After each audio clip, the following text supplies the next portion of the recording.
I'm Craig Kenneth, a relationship coach and a psychotherapist. Every relationship is different, and every breakup is different. Work with me, and you'll get professional help on your situation. Just click on the link in the description below, or go to my website, askcraig.net.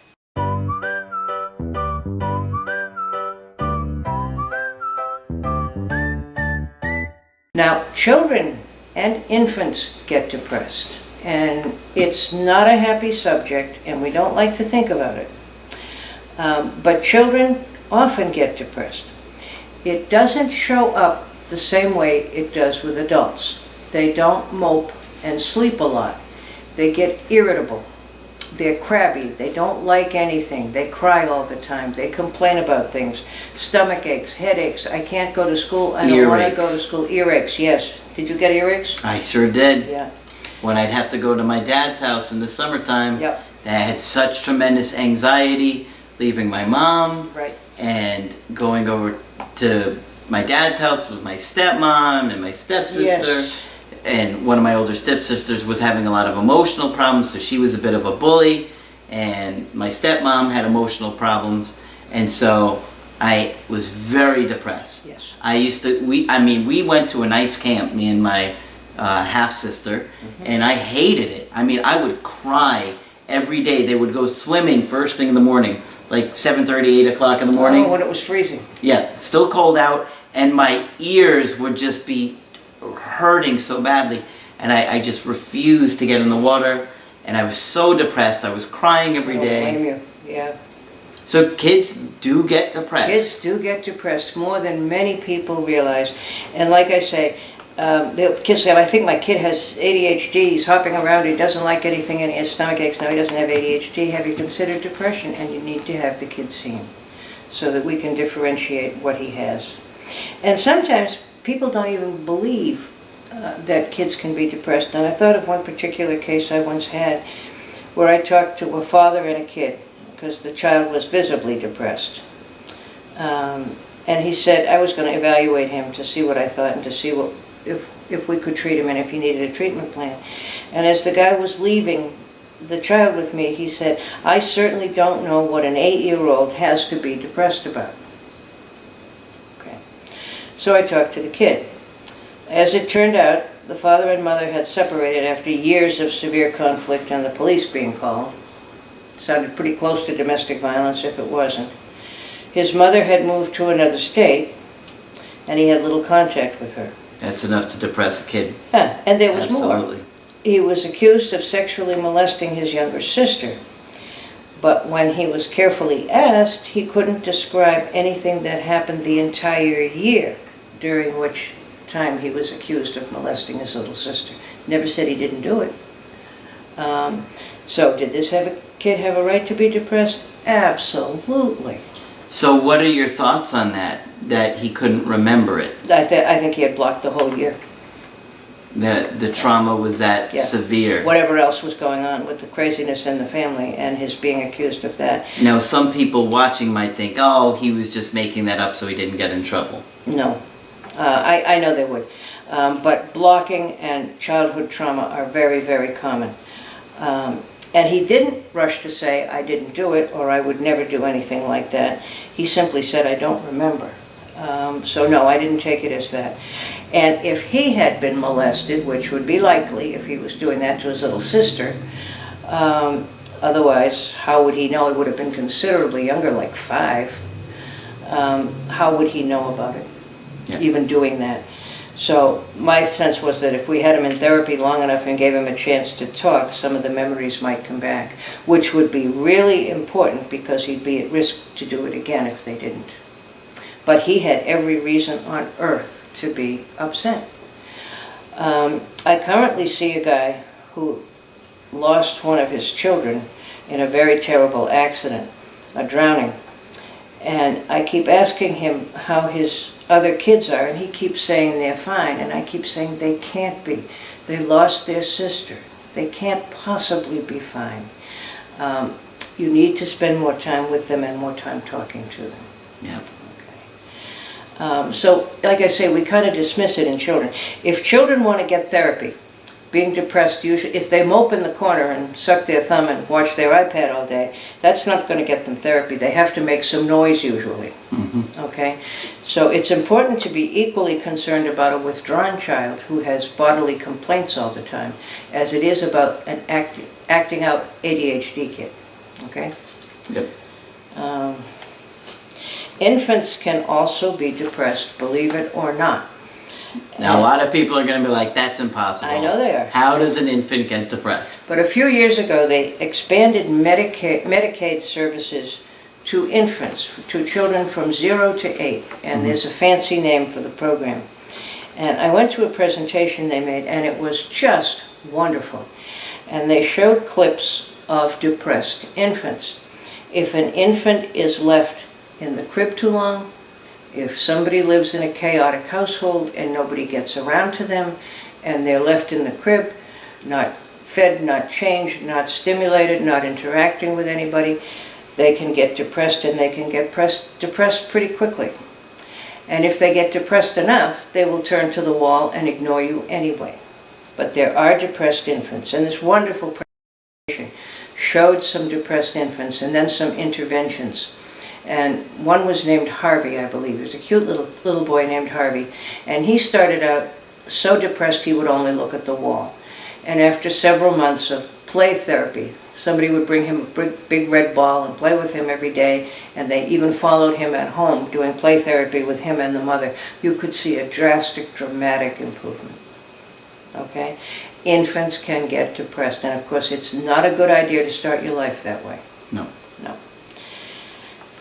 And you said, when we've talked about this before, that the first time an infant can get depressed is around the 3-month mark. Is that right? Well, infants can get depressed at any time if they're not fed or picked up. But infants really differentiate parents from others at about 8 months. Yes, and at 3 months, if you're into really early stages of development, at 3 months, the infant realizes that they and the mother are separate people. Yes. As at first we think we're fused. At first we were fused. I mean, we were carried by this person for 9 months.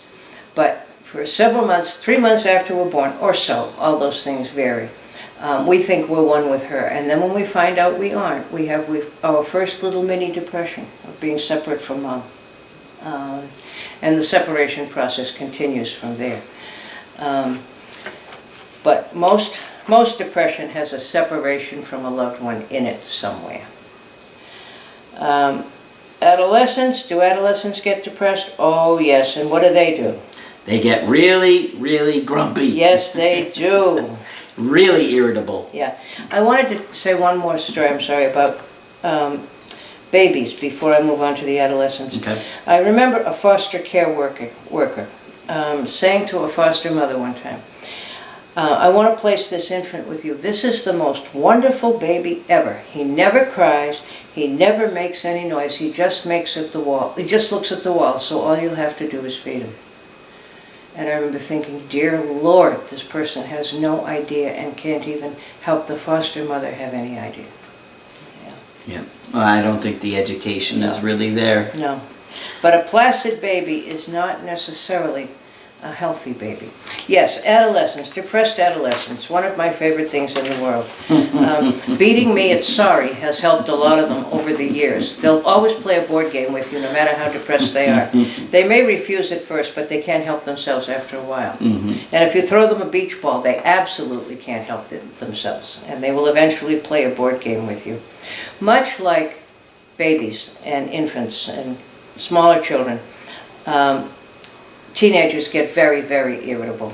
And sometimes they refuse to get out of bed, sometimes they cut themselves, sometimes they act out. They do all kinds of things.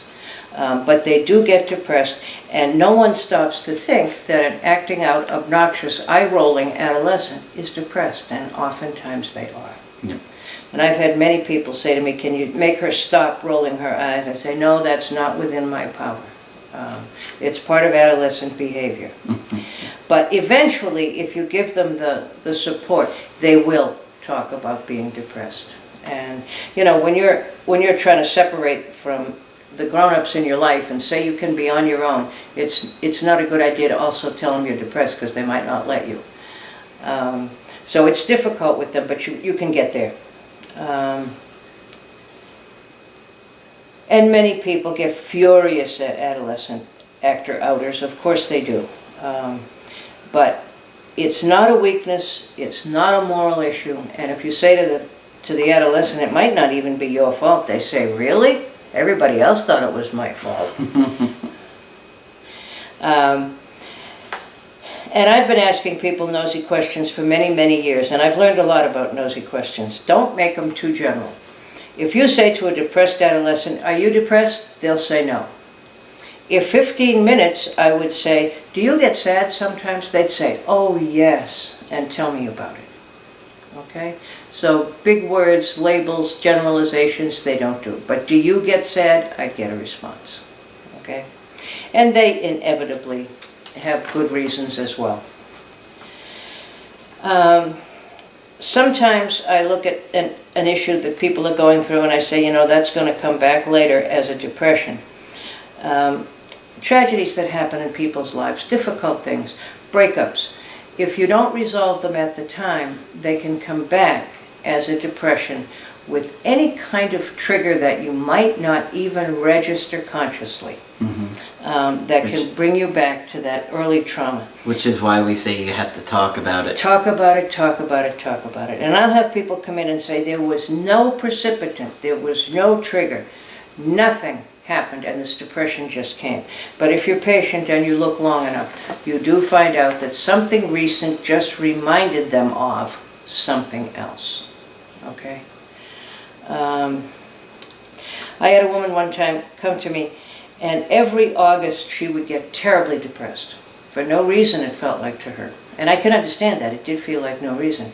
Finally, after I had a chance to spend some time with her, I found out that during the winter, she lived with her father and her stepmother, and it was not a happy situation. Yeah. But during the summer, she would be sent to live with her mother. And guess what happened at the end of August? She would have to go back. And so she would get depressed every August on the anniversary of that. And fortunately for her, the minute she made it conscious, she was better. It was better. Yeah. And she could at least understand why. Yeah. There's always a precipitant.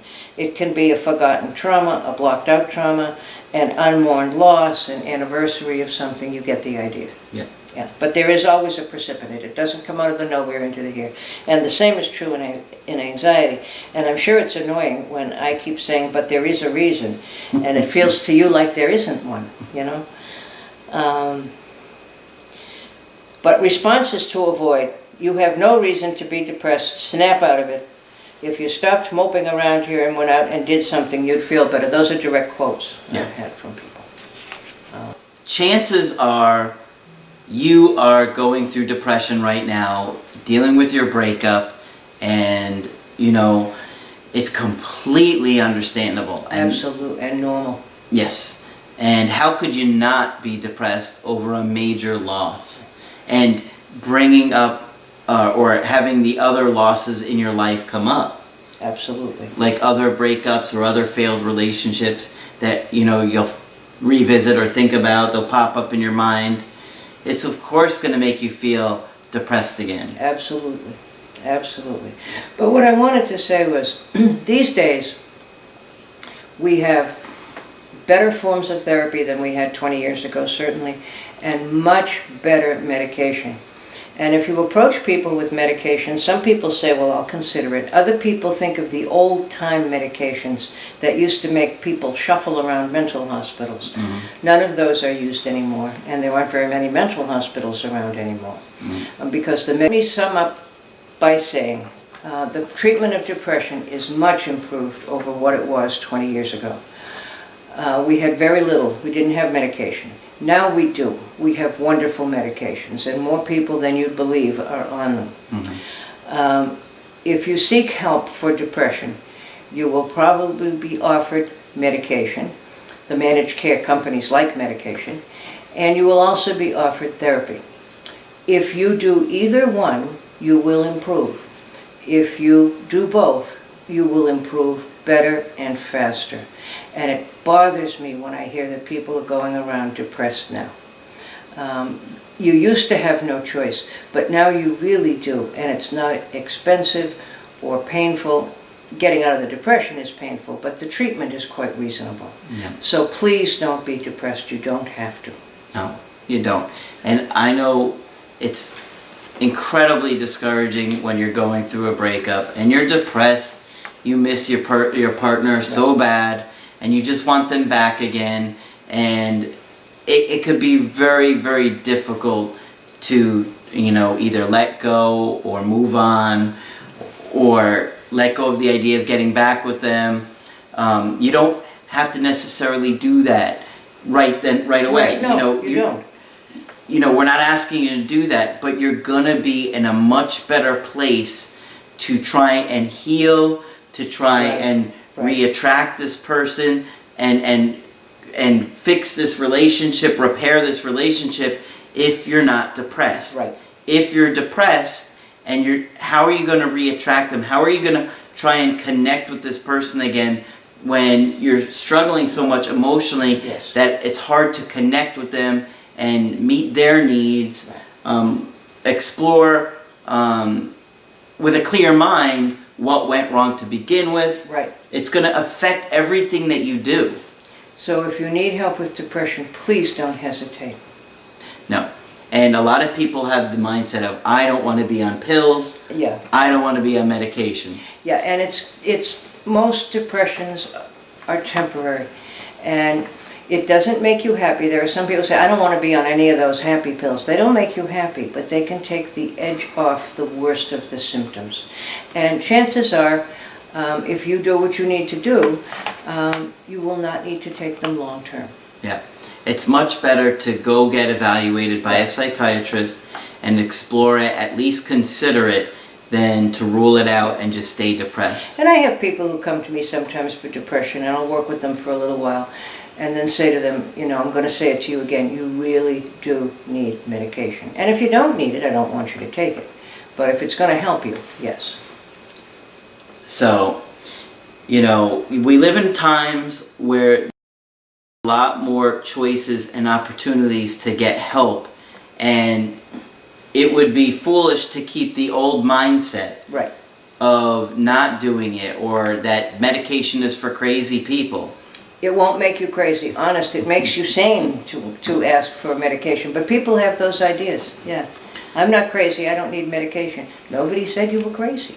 But you're very uncomfortably depressed. Yeah. Yeah. And so, depression is obviously a topic we'll talk about in future videos. Right, because it keeps coming up. It's, I would say, probably 90% of the people going through a breakup are depressed. Absolutely.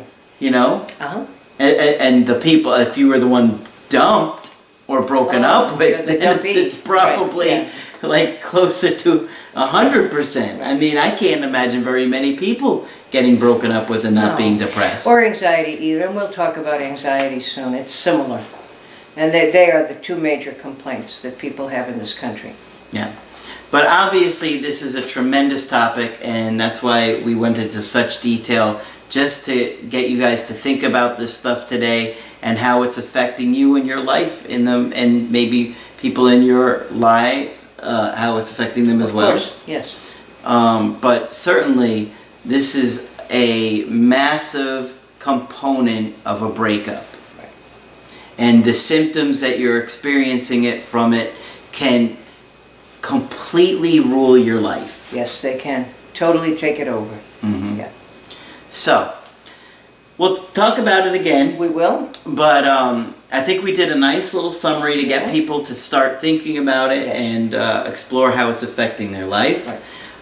If you want to get my help personally, just go to my website, askcraig.net. Sign up for the option that works best for you. I do email coaching. I do Skype.